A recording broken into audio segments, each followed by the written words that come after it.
Right, first thing to do, 17mm on your wheel bolts, just give them a little eighth of a turn just to loosen them. Car's not going to go anywhere. So otherwise, if you lift the car up and then try to spin those, the whole wheel just spins around and you don't get anywhere.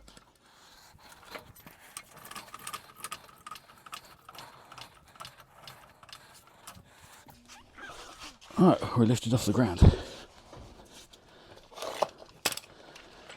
We now remove the bolts fully.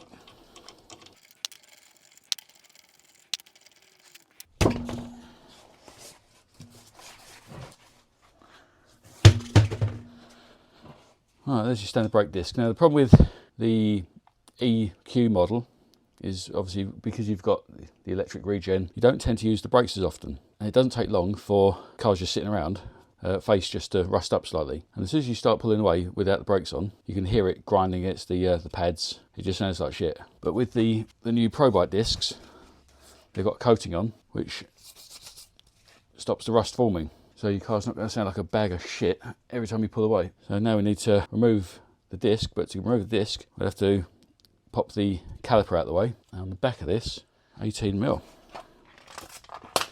Now, also going to need, so you're going to need a short ratchet and then 18, just be able to get behind there. Make sure it's undoing, yeah.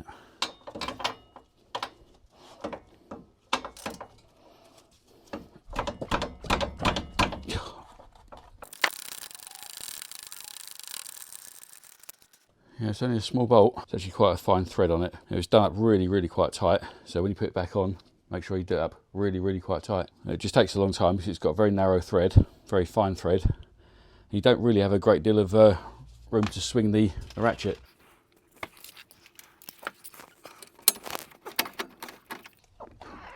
God, that is tight. I'm going to put the top one in again slightly, just so it doesn't spin as I try and undo it. Now these are clearly put in with some sort of thread lock, because ideally what you don't want is your brakes just popping off as you're driving.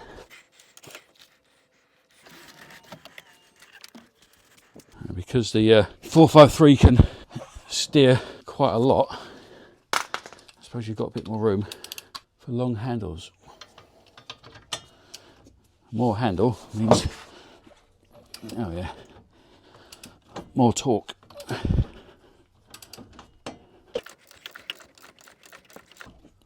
I mean, these aren't seized on and rusted in any way, because it's only a 2-year-old car and it's only done about 8,000 miles.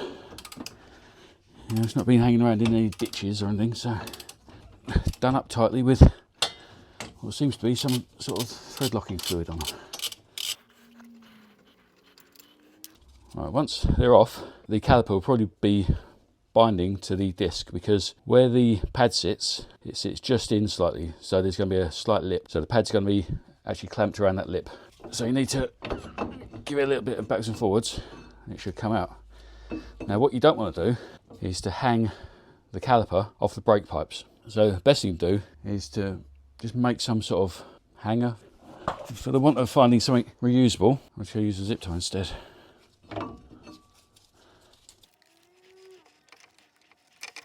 Right, so that's that out of the way. All looks okay out there. Right, now what you've got, on the previous models, there was only one of these. It's a countersunk screw. On the Renault models, 453s, you've got two. T40. And we've got to find something suitable.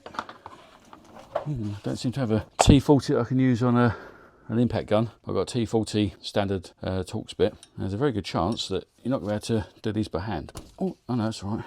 Oh, it's fine. But if you do have problems, you can ram a screwdriver in there, just give it a bit more leverage, because most of the time you try and do that and the whole disc will just spin around with it. Leverage is your friend. There you go, just a standard, well, not so standard, but countersunk Torx 40, 8.8. Now there's nothing stopping this disc from coming off, except for it just being not fresh out of the factory. What normally happens is you get a build-up of rust just on the inside here. It's amazing how strong that rust bond can be. So what we need to do is get a little persuader. Now since we're replacing them, You can use a metal persuader if you want, but I've got a nice little rubber persuader. There you go. Now, as you can see, you get a bit of rust build up. These are designed to be an exact tolerance on those, so any rust will just hold it on. When you try and get the rear drums off, man, that is an absolute ball ache. I was there for a good half hour with penetrating oil and heat, smashing the granny out of it. Eventually it came off, but there's a lot of messing around. So ideally, once you've got it off, you can do yourself a favour and give the bearing face a good clean. I'm using a wire brush, but you can use sandpaper if you really want to. You don't really have to do much to get it off. It's not strong once the bond's been broken. Make sure it doesn't bind. That's perfect. Now we need to do something that Smart don't. I'm trying to save 3p. Bit of copper grease.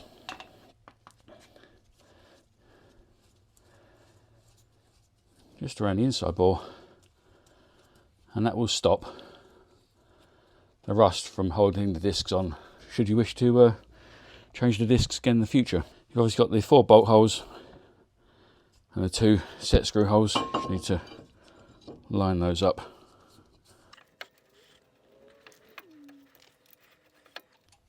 Now if you've got one of those, the non-turbo version of this, the 4.2, 453 obviously, and you've got the single thickness discs, also called solid discs, you can fit these, but then you have to fit different calipers. Now these calipers, I did the conversion on a non-turbo 453 before, and the calipers are from Renault Clio Mark III. So literally, you just unbolt your old narrow calipers, bolt on the new Renault Clio Mark III calipers, your double thickness vented discs, and it all fits and works. Right, so let's just tighten these up. You don't have to go all Hulk Superman on them. They're literally they're just to hold it all in place. That one's straight. Yep. Right, depending on how much your disc was worn, there's a good chance that these will be too narrow. So you really need to take these pads out and push the piston back. When you do push the piston back, take the cap off of the brake fluid reservoir to give the fluid a bit of place to move to. Otherwise you create a bit of pressure in there and then you're just fighting against pressure. It's just a pain. So to get these off, get your elbow in the way of the camera. You should have to pull these clips back. You need to, yeah. Renault, whoever designed these, go fuck yourself. These are shit.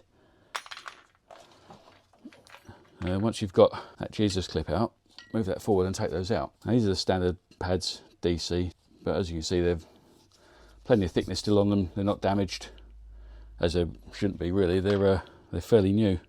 Right, I've opened the brake fluid reservoir. Now the piston side of the brake pad, it's got like a little claw clip that actually goes inside the piston. So getting them out is a bit of a pain. It just pushes inside the hollow piston and holds it all in place. Now, if you've got something like that, that's actually going to sit inside the piston, so you're probably not going to get enough length on it. Maybe you could, but you quite happily push against that pad. Back in. That's better. And you just screw that in and it pushes the piston back.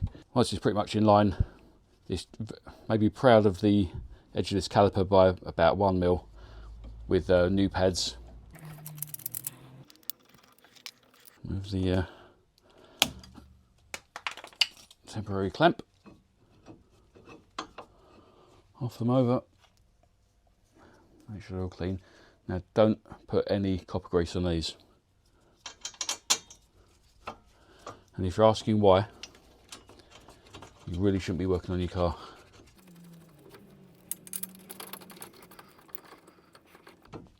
Okay, they're in place. It's looking good. We just need to tighten these up at the back.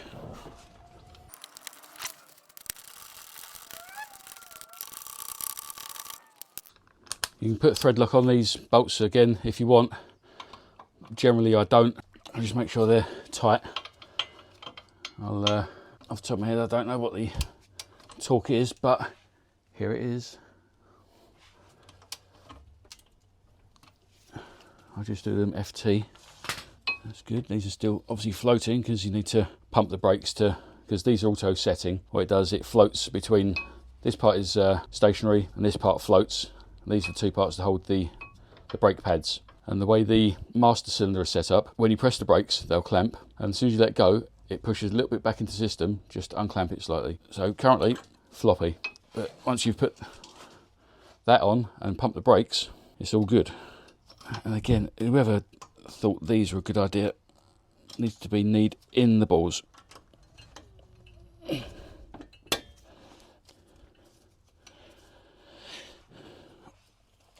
just need to pump the brakes.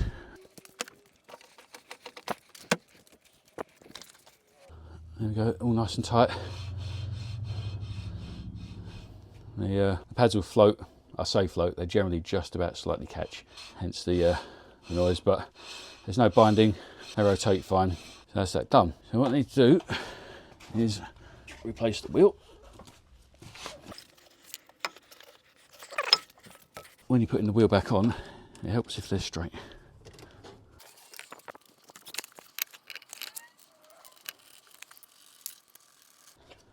Now again, wheel bolts. Do not put copper grease or any other type of grease on the threads of your wheel bolts. Now these are supposed to be torqued to a set point. Now if you put copper grease on the thread, it allows the bolt to be put in with less friction, which means if you use a torque wrench, you're actually putting too much torque through it. Now if you put too much torque through it, it'll stretch it, pull the threads out. It may seem strong, but at some point it will pull the threads out and then your wheel fucks off over there somewhere, your car fucks off over there somewhere, you fuck off through the windscreen.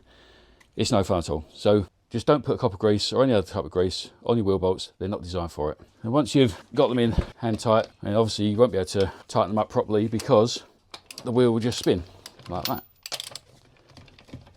But that is enough. That is rock solid. So you then lower the car back down, at which point you can tighten these properly without the car moving.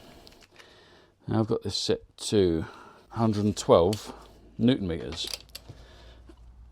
It's generally what I do my alloy wheels to, but I know it's a different reading between each car. So as I don't know, here is the correct readings. Now with the previous models, there's only 3, so you couldn't do it in a star pattern. But as we've got 4, you do 1, make sure it's okay, and go across and do the opposite side. Now it doesn't matter which one you do from there, but do the opposite side. Now don't ever just go around once, go around at least 2 or 3 times, because you don't know that doing one up hasn't released a bit of pressure on the other side. So do it all a couple of times, and then you know that's fine. So there we go. Some nice, they suit the car really nicely. Unusual hook designs, nice and black to match everything else. Black will stop any rust building up. And it certainly matches the rest of the black car. I know that seems to have taken a little while. It's actually a fairly easy job. Just I spent a lot of time pissing around talking to you lot. So you sod off, I'm going to do the other side. Now if you haven't got an old wire coat hanger that you can bend into a hook, if you actually take the spring off the caliper,